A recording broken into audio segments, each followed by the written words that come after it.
My name's Jim Henle. I've been a student in the Harvard and Slavery Extension School class, and I also work at Harvard. And my project focused on an incident that happened in Cambridge, and part of that incident happened right here. I'm standing on Lancaster Street at the corner of Humboldt Street in North Cambridge near Porter Square. And right behind me is an area that used to be called the Gallows Lot, or the Gallows Pit, and it was where executions took place. On September 18th, 1755, 2 slaves were executed at this spot.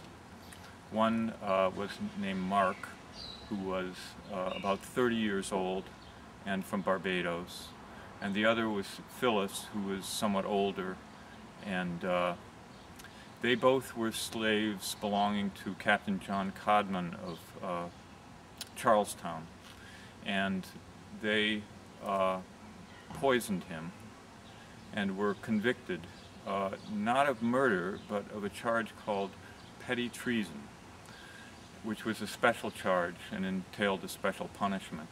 Mark was hung, but Phillis was burned at the stake, right back here.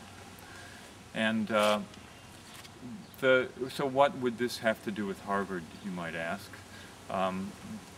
The elite of the society in Massachusetts at that time was very much Harvard saturated, and in particular the judiciary was almost entirely Harvard people.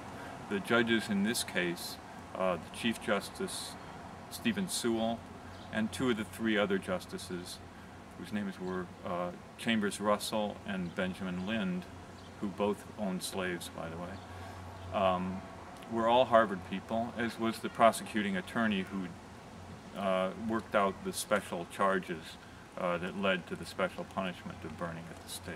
That was Edmund Trowbridge. Harvard made the best men what they were.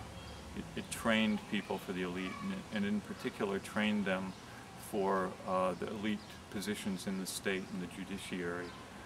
This is what Harvard has done through the centuries, trained people for the elite.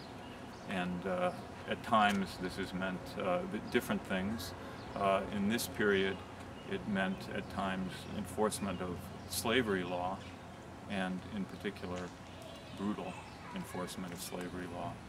And if it came to it that it had to be very severe, the Gallows Lot was available.